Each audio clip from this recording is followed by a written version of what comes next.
യേശുവേ സ്തോത്രം, യേശുവേ നന്ദി. Hallelujah, hallelujah. ഇന്ന് നാം ചിന്തിക്കുന്നത് അനുഗ്രഹത്തെ കുറിച്ചാണ്.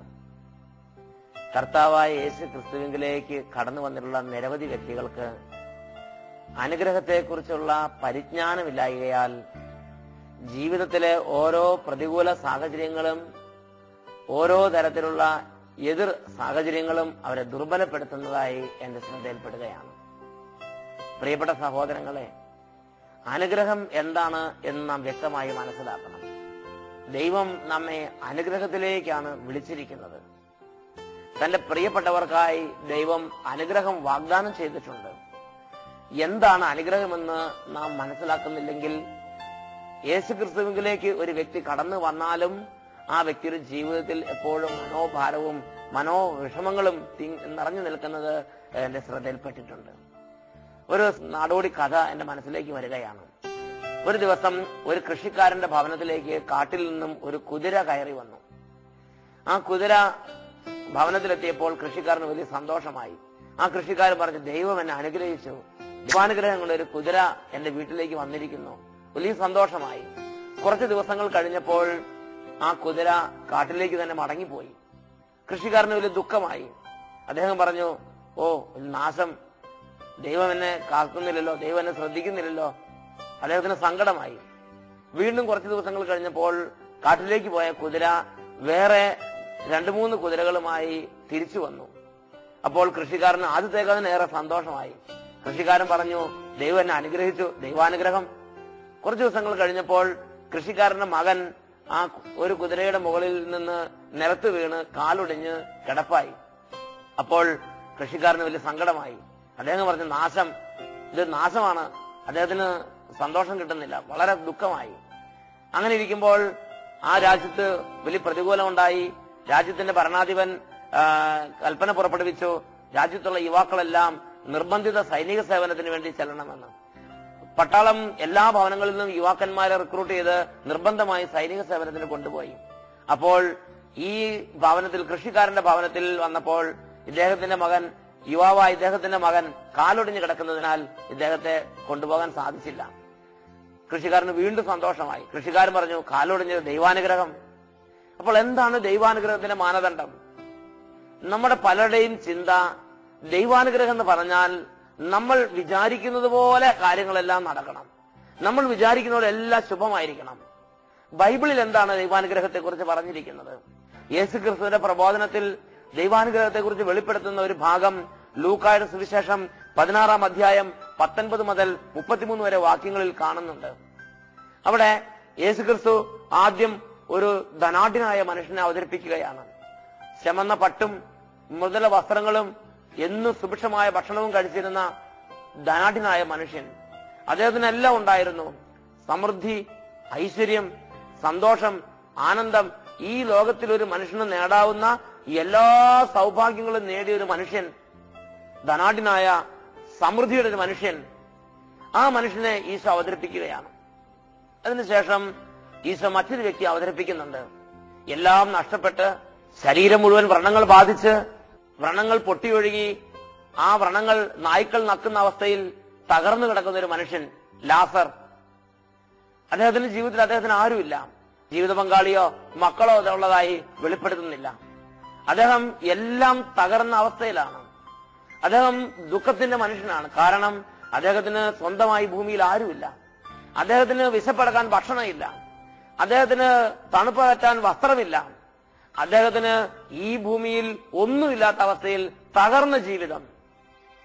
ഭക്ഷണത്തിനായി നായ്ക്കളിടയിൽ പോരാടേണ്ട അവസ്ഥ. അങ്ങനെ തകർന്ന ലാസർ. ഈ 2 വ്യക്തികളെ ഈശോ ലൂക്കായുടെ സുവിശേഷത്തിൽ 16-ാം അധ്യായം 19 മുതലുള്ള വാക്യങ്ങളിൽ നമുക്കായി വെളിപ്പെടുത്തുകയാണ്. ഈ 2 വ്യക്തികളിൽ ആരാണ് നിങ്ങളുടെ അഭിപ്രായത്തിൽ അനുഗ്രഹീതനായ വ്യക്തി? നിങ്ങൾ ചിലരെങ്കിലും പറയും ധനവാനായ വ്യക്തി. ലോകത്തിന്റെ കാഴ്ചപ്പാടിൽ തീർച്ചയായും ശരിയാണ്. വീണ്ടും ഈശോ മുമ്പ് നീങ്ങുകയാണ്. മറ്റൊരു രംഗം കൂടി ഈശോ അവതരിപ്പിക്കുകയാണ്. ധനവാൻ മരിച്ചു. മരിച്ച ധനവാനെ നരകത്തിൽ വളരെ കഠോരമായ യാതനകൾ വലയം ചെയ്യുന്നതാണ് പിന്നീട് നമ്മൾ കാണുന്നത്. അതികഠിനമായ പീഡയിൽ കടന്ന് പൊളയുന്ന ധനവാൻ നരകത്തിൽ വളരെയധികം പീഡിപ്പിക്കപ്പെടുന്നു. ലാസർ മരിച്ചു. ലാസറിനെ ദൈവദൂതന്മാർ അബ്രാഹത്തിന്റെ മടിയിലേക്ക് സംവഹിച്ചു. ലാസർ അത്യധികമായ സൗഭാഗ്യത്തിലിരിക്കുകയാണ്. ജെറമ്യ പ്രവാചക പുസ്തകത്തിൽ 31 അധ്യായത്തിൽ 16 വാക്യത്തിൽ പറയുന്നത് പോലെ, കരച്ചിൽ നിർത്തി കണ്ണുനീർ തുടയ്ക്കൂ, നിന്റെ യാതനകൾക്ക് പ്രതിഫലം ലഭിക്കും. ഈ വചനത്തിൽ വെളിപ്പെടുത്തുന്നത് പോലെ ഈ ലോകത്തിലുള്ള എല്ലാ കണ്ണുനീരിനും, ഈ ലോകത്തിൽ നിസ്സഹായനായ ആ വ്യക്തി സഹിച്ച എല്ലാ വേദനകൾക്കും അദ്ദേഹത്തിന് സ്വർഗത്തിൽ വലിയ പ്രതിഫലം ലഭിച്ചിരിക്കുകയാണ്. അങ്ങനെ ലാസറോ ഭാഗ്യത്തിൽ ആനന്ദിക്കുന്നതാണ് ഈശോ രണ്ടാമത്തെ ഭാഗത്ത് അവതരിപ്പിക്കുന്നത്. ഈ രണ്ട് ചിത്രങ്ങൾ അവതരിപ്പിച്ച് ഈ രണ്ട് വ്യക്തികളെ കാണുമ്പോൾ, നരകത്തിൽ പീഡിപ്പിക്കപ്പെടുന്ന ധനവാൻ, സ്വർഗത്തിൽ സന്തോഷം അനുഭവിക്കുന്ന ലാസർ, ഇതിൽ ആരാണ് നിങ്ങളുടെ അഭിപ്രായത്തിൽ ഭാഗ്യവാൻ, അനുഗ്രഹീതൻ? നിങ്ങളിൽ ചിലരെങ്കിലും പറയും ലാസർ. പ്രിയപ്പെട്ട സഹോദരങ്ങളെ, അപ്പോൾ എന്താണ് അനുഗ്രഹത്തിന്റെ മാനദണ്ഡം? ഒരു ക്ലാസ്സിൽ കുറച്ച് കുട്ടികളോട് ഈ ചോദ്യം ചോദിച്ചപ്പോൾ അതിലൊരു കുട്ടി പറഞ്ഞത് ഞാൻ ഓർമ്മിക്കുകയാണ്. ഈ ഭൂമിയിൽ ധനവാനെ പോലെയും സ്വർഗത്തിൽ ലാസറിനെ പോലെയും ഇരിക്കാനാണ് ഞങ്ങളുടെ ആഗ്രഹമെന്ന്. യഥാർത്ഥത്തിൽ പച്ചയായ മനുഷ്യന്റെ ഒരു ദാഹമാണത്. ഒരു വേദനയും പാടില്ല, ഒരു ദുഃഖവും പാടില്ല, ഒരു വിഷമവും പാടില്ല. എനിക്കെല്ലാം നന്നായിരിക്കണം, എനിക്കൊന്നും മോശം ഉണ്ടാകാൻ പാടില്ല, എനിക്കൊന്നും തകർച്ച ഉണ്ടാകാൻ പാടില്ല, എനിക്കെല്ലാം നന്നായിരിക്കണം, ഞാൻ തൊട്ടതെല്ലാം പൊന്നായി മാറണം, ഞാൻ വിചാരിക്കുന്നതെല്ലാം നടക്കണം, എനിക്കെതിരെ ആരും നിൽക്കാൻ പാടില്ല. ഇതല്ല ആത്മീയ ജീവിതം എന്ന് പറയുന്നത്, ഇതല്ല ജീവിതം എന്ന് പറയുന്നത്. പ്രിയപ്പെട്ട ദൈവമക്കളെ, കർത്താവായ യേശു ക്രിസ്തുവിലേക്ക് ഒരു വ്യക്തി വന്നാലും ആ വ്യക്തിയുടെ ജീവിതത്തിൽ പലതരത്തിലുള്ള പ്രതികൂലങ്ങളെ നേരിടേണ്ടി വന്നേക്കാം. സത്യത്തിൽ ദൈവത്തിന്റെ വചനപ്രകാരം നാം മനസ്സിലാക്കുന്ന എങ്ങനെയാണ്? ഒരു വ്യക്തി യഥാർത്ഥമായ ഒരു ആത്മീയ ജീവിതത്തിലേക്ക് പ്രവേശിച്ചാൽ ആ വ്യക്തിക്ക് ഈ ലോകത്തിലെ വേദനകളെ ഏറ്റെടുക്കാൻ തക്കവിധമുള്ള അത്ഭുതകരമായ ഒരു സൗഖ്യം അദ്ദേഹത്തിന്റെ മനസ്സിൽ ദൈവത്തിന്റെ ആത്മാവ് പ്രദാനം ചെയ്യും. ആ വ്യക്തിയുടെ ആഗ്രഹം ഈ ലോകത്തിൽ വേദന ഇല്ലാതിരിക്കുന്നെന്നുള്ളതല്ല. ആ വ്യക്തിയുടെ ഏറ്റവും വലിയ ആഗ്രഹം എന്റെ ദൈവത്തോട് കൂടെ എനിക്ക് ജീവിക്കണം എന്നുള്ളതാണ്. ഒരു വ്യക്തി യേശുക്രിസ്തു വന്നാൽ, ഒരു വ്യക്തി ആത്മീയതയിലേക്ക് വന്നാൽ, ഒരു വ്യക്തി സത്യത്തിൽ ദൈവത്തിന്റെ വഴികളിൽ നടക്കുന്ന വ്യക്തിയാണെങ്കിൽ ആ വ്യക്തിയുടെ ജീവിതത്തിൽ വലിയൊരു ജ്വലനം ഉണ്ടായിരിക്കും. ആ ജ്വലനം ഇതാണ്: എനിക്ക് എന്റെ ദൈവത്തോടു കൂടെ ജീവിക്കണം. The best of all is God is with us. ഞാൻ എന്റെ ദൈവത്തോടു കൂടെ, ദൈവം എന്നോട് കൂടെ. ഇതാണ് ഈ ലോകത്തിലേക്ക് വെച്ച് ഏറ്റവും വലിയ അനുഗ്രഹം എന്ന് പറയുന്നത്. ഈ ലോകത്തിലേക്ക് വെച്ച് ഏറ്റവും വലിയ അനുഗ്രഹം എന്ന് പറയുന്നത് എന്റെ ദൈവത്തോട് കൂടെയുള്ള ജീവിതമാണ്. പ്രിയപ്പെട്ട ദൈവമക്കളെ, ദൈവത്തോട് കൂടെ ഒരു ദൈവ പൈതൽ ജീവിക്കുമ്പോൾ ആ ദൈവ പൈതലിനെ സംബന്ധിച്ച് ഈ ഭൂമിയിലുള്ള കഷ്ടങ്ങളോ, ഈ ഭൂമിയിലുള്ള നഷ്ടങ്ങളോ, ഈ ശരീരത്തിന്റെ വേദനകളോ ആ ദൈവ പൈതലിനെ കാര്യമായി ബാധിക്കുന്നില്ല. ആ വേദനയുടെ നടുവിലൂടെ, മരണത്തിന്റെ നിഴൽ വീണ താഴ്വരകളാണെങ്കിലും ആ താഴ്വരകളുടെ നടുവിലൂടെ കർത്താവിനോട് കൂടെ നടക്കുന്നൊരു ജീവിതമാണ് അദ്ദേഹം കാര്യമായി എണ്ണുന്നത്. വളരെയധികം ആരാധ്യമായി തിരുസഭ കരുതുന്ന, വളരെയധികം പൂജ്യനായ ഒരു സഭാപിതാവുണ്ട്, അന്ത്യോക്യയിലെ വിശുദ്ധ ഇഗ്നേഷ്യസ്. അദ്ദേഹത്തിന്റെ ജീവിതത്തിൽ വളരെ കഠിനമായ പ്രതികൂലം ഉണ്ടായി. അദ്ദേഹത്തെ ശത്രുക്കൾ പിടിച്ച് കഠിനമായി പീഡിപ്പിച്ച് കൊളോസിയത്തിൽ എറിഞ്ഞ് സിംഹങ്ങൾക്ക് ഇരയായി കൊല്ലാൻ വേണ്ടി കൊണ്ടുപോവുകയാണ്. തങ്ങളുടെ അഭിവന്യനായ പിതാവ്, തങ്ങൾക്ക് പ്രിയങ്കരനായ അഭിവന്യ പിതാവ് ഇതാ കൊലക്കളത്തിലേക്ക് നയിക്കപ്പെടുന്നതാണ് വിശ്വാസികൾ കാണുന്നത്. അപ്പോൾ ആ വിശ്വാസികൾ പാതയോരങ്ങൾ ഇരുവശങ്ങളിൽ നിന്ന് തീഷ്ണതയോടെ ഈ പിതാവിന് വേണ്ടി പ്രാർത്ഥിക്കുകയാണ്. അപ്പോൾ ആ പിതാവ് വിശ്വാസികളോട് ചോദിച്ചു, അല്ലയോ വിശ്വാസികളെ, നിങ്ങൾ ഇപ്പോൾ എന്തിനു വേണ്ടിയാണ് പ്രാർത്ഥിക്കുന്നത്?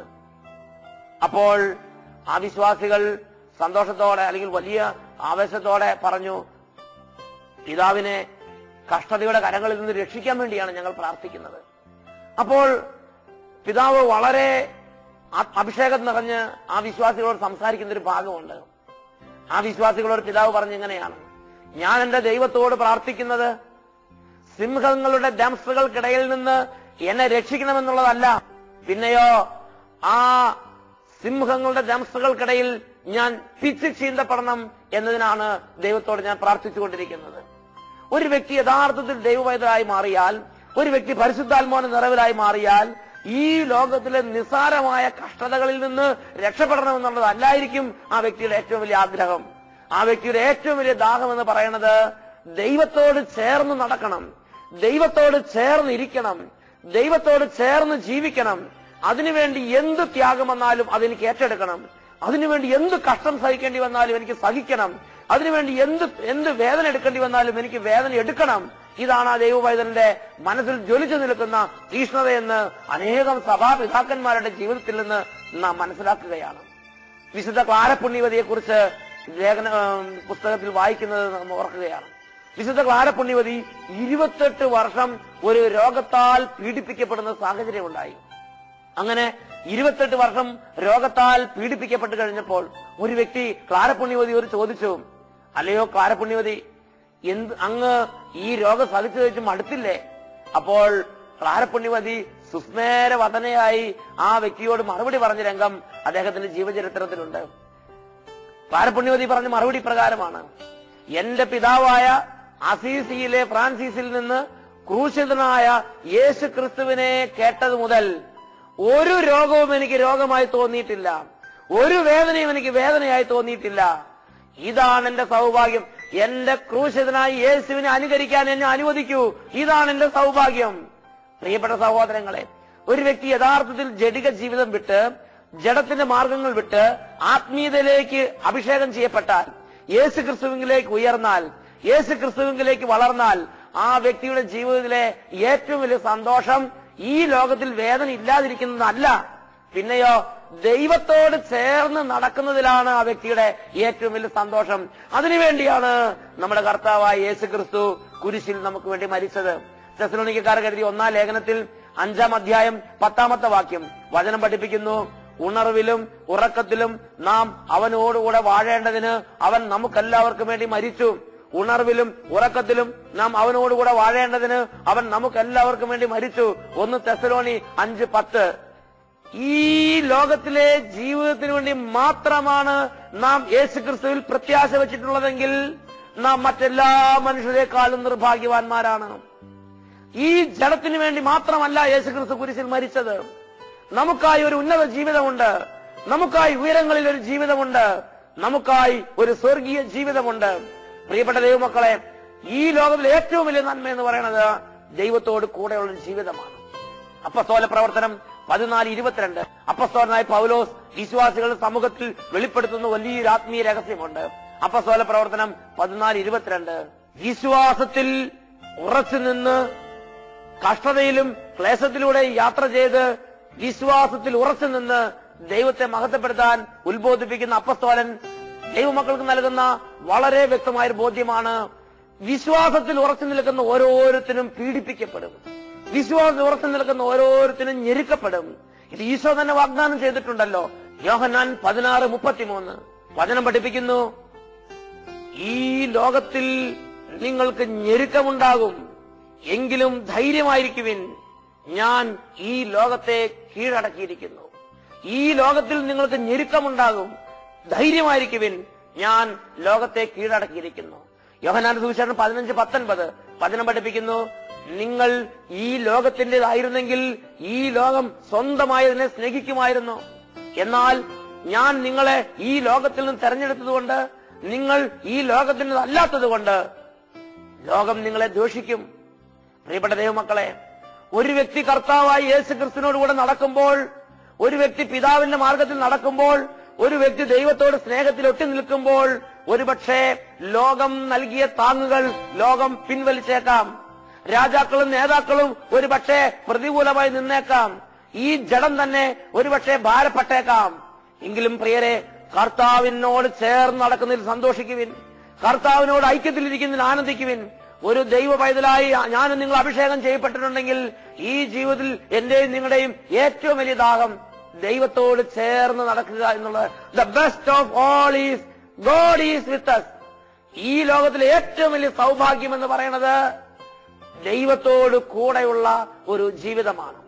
അതിനുവേണ്ടി നമ്മുടെ ജീവിതത്തിൽ വലിയ ആഗ്രഹം ഉണ്ടാകട്ടെ, അതിനുവേണ്ടി വലിയ ജ്വലനം ഉണ്ടാകട്ടെ. ഈ നിമിഷങ്ങളിൽ കർത്താവിനോട് നമുക്ക് പ്രാർത്ഥിക്കാം. കർത്താവായ ദൈവം സ്വർഗം തുറന്ന് ഈ വലിയ കൃപ, ഈ സമൂഹത്തിന്റെ മേൽ, എന്റെയും നിങ്ങളുടെ മേൽ ഈ നിമിഷങ്ങളിൽ ഒഴുക്കട്ടെ. യേശുവേ, ഈ രാത്രി ഞങ്ങൾ പ്രാർത്ഥിക്കുമ്പോൾ കരുണയോടെ സ്വർഗം തുറന്ന് ദൈവ ഐക്യത്തിലൊരു ജീവിതത്തിന് വേണ്ടി അഭിഷേകം തരണമേ. യഥാർത്ഥ അനുഗ്രഹത്തെക്കുറിച്ച് കണ്ണു തുറന്ന് കാണാൻ തക്കവിധം ഞങ്ങളുടെ അന്തരംഗങ്ങളിൽ കൃപ ചൊരിയണമേ. ആന്തരിക നേത്രങ്ങളെ പ്രകാശിപ്പിക്കണമേ. ആന്തരികമായി ഞങ്ങളെ ശക്തിപ്പെടുത്തണമേ. ആന്തരികമായി ഞങ്ങൾ അഭിഷേകം ചെയ്യണമേ.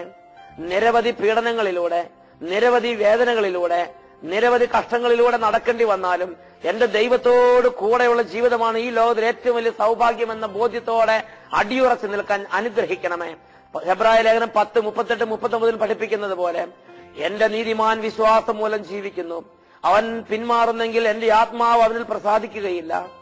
പിന്മാറി നശിപ്പിക്കപ്പെടുന്നവരുടെ കൂട്ടത്തിലല്ല, വിശ്വസിച്ച് ആത്മരക്ഷ പ്രാപിക്കുന്നവരുടെ കൂട്ടത്തിലാണ് നാം.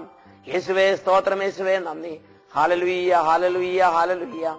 യേശുവേ ആരാധന, യേശുവേ സ്തോത്രം. എല്ലാ മാസത്തിന്റെയും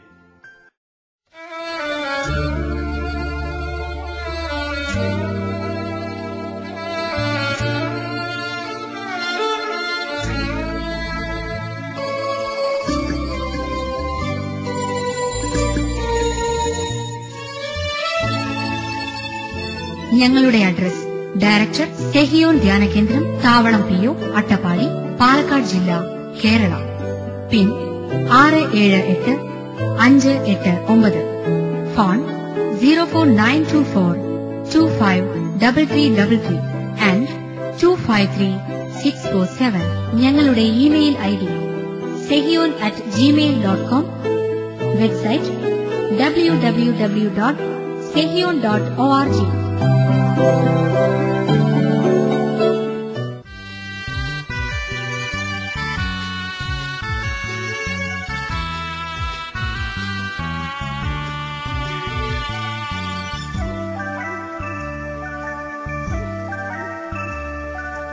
ആരാധനാം യേശുവേ, വാഴ്ത്തുന്നു വാഴ്ത്തുന്നു ഞാൻ. ആരാധനയ്ക്കു യോഗ്യനേ, പുകഴ്ത്തുന്നു പുകഴ്ത്തുന്നു ഞാൻ. ഹല്ലേലൂയാ, ഹല്ലേലൂയാ, ഹോസന്ന ഹോസന്ന ഹോസന്ന. ഹല്ലേലൂയാ, ഹല്ലേലൂയാ, ഹോസന്ന ഹോസന്ന ഹോസന്ന. ലോകരാജാവായ സകലത്തിന്റെയും സൃഷ്ടാവും സകലത്തിന്റെയും അധിപതിയും സർവജ്ഞാനിയുമായ ദൈവം ഇതാ ദിവ്യകാരുണ്യ രൂപനായി നമ്മുടെ മധ്യത്തിലേക്ക് ഈ നിമിഷങ്ങളിൽ കടന്നു വന്നിരിക്കുകയാണ്. ഇപ്പോൾ ജീവിക്കുന്നവനായ കർത്താവ് ഇതാ നമ്മുടെ കൂടെയുണ്ട്. അവിടുന്ന് പറഞ്ഞു, ഞാൻ നിങ്ങളുടെ ഇടയിൽ എന്റെ കൂടാരം സ്ഥാപിക്കും, ഞാൻ നിങ്ങളുടെ ഇടയിലൂടെ സഞ്ചരിക്കും, യുഗാന്ത്യത്തോളം എന്നും ഞാൻ നിങ്ങളുടെ കൂടെ ഉണ്ടായിരിക്കും. ഇതാ ജീവിക്കുന്നവനാ ദൈവം നമ്മുടെ കൂടെ. ഈ നിമിഷങ്ങളിൽ അവിടുത്തെ നമുക്ക് ഹൃദയപൂർവ്വം ആരാധിക്കാം. അവിടുത്തെ നമുക്ക് ഹൃദയത്തിൽ സ്നേഹിച്ച് മഹത്വപ്പെടുത്താം. ഇപ്പോൾ മനസ്സ് തുറന്ന് യേശുവിനെ വിളിക്കുന്നവർ, ഇപ്പോൾ ഹൃദയം തുറന്ന് വിശ്വസിച്ച് പ്രാർത്ഥിക്കുന്നവർ ജീവിതത്തിൽ വലിയ അനുഗ്രഹങ്ങൾ പ്രാപിക്കും. കർത്താവായ ദൈവം നമുക്ക് നൽകുന്ന ബോധ്യമുണ്ട്. ജീവിതത്തിൽ ഞാൻ കഷ്ടതയിലൂടെ നടക്കുന്ന നാളുകളാണെങ്കിലും ദൈവം എന്റെ കൂടെയുണ്ട്. ജീവിതത്തിൽ ഞാൻ ഇപ്പോൾ പ്രതികൂലങ്ങൾ നേരിടുന്ന അവസ്ഥയിലാണെങ്കിലും ദൈവം എന്റെ കൂടെയുണ്ട്. ദൈവം എന്നെ കൈവിട്ടിട്ടില്ല, ദൈവം എന്നെ ഉപേക്ഷിച്ചിട്ടില്ല, ദൈവം എന്നെ തള്ളിക്കളഞ്ഞിട്ടില്ല. കഷ്ടതയും ഞെരുക്കവും പ്രയാസങ്ങളും ദൈവത്തോട് കൂടെ യാത്ര ചെയ്യുമ്പോഴും ദൈവം ഒരുപക്ഷെ അനുവദിച്ചു എന്ന് വരാം. ഈ നിമിഷങ്ങളിൽ പ്രാർത്ഥിക്കുകയാണ്. കർത്താവെ, തളർന്ന മനസ്സുകളെ ഇപ്പോൾ സ്പർശിക്കണമേ. യേശുവെ, ആത്മീയമായി അപജയത്തിലേക്ക് പോകുന്നവരെ ഇപ്പോൾ തൊടണമേ. കർത്താവെ, പിന്മാറ്റത്തിലേക്ക് പോകുന്നവരെ സ്പർശിക്കണമേ.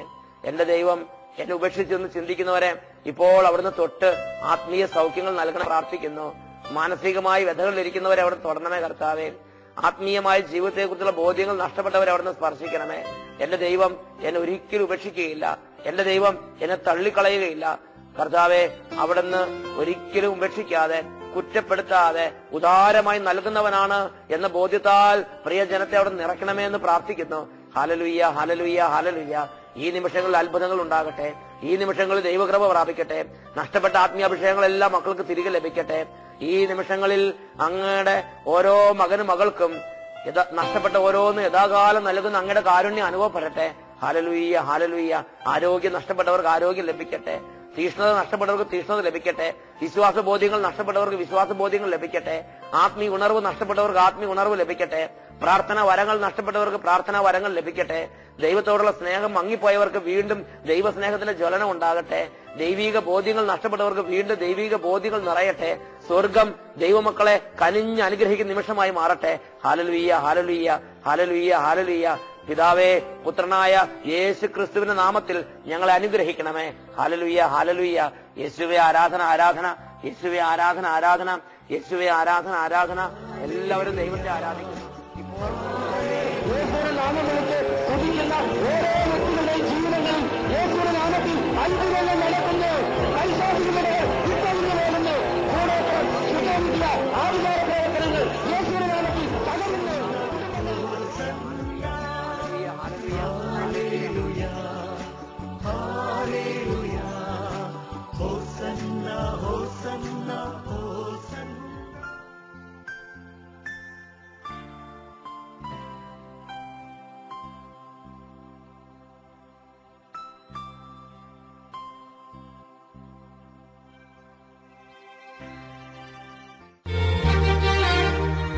എന്റെ പേര് കുട്ടിമ്മ, തിരുവമ്പാടി ഇടവക.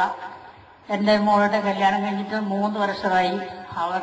അവര് രണ്ടുപേരും ലണ്ടനിൽ ജോലി എടുത്തുകൊണ്ടിരിക്കുകയാണ്. ഇതുവരെയായിട്ട് ഒരു കുഞ്ഞുണ്ടായിട്ടില്ലായിരുന്നു. ഇന്നലെ ഇവിടെ അസാധ്യമായത് സാധ്യമാകും എന്ന് അച്ഛൻ ക്ലാസ് എടുത്തുകൊണ്ടിരിക്കുമ്പോൾ ഈശോയോട് ഞാൻ പറഞ്ഞു, ഈശോയെ എനിക്ക് ഈ കാര്യം എനിക്ക് തരണമേ എന്റെ ഈശോയെ.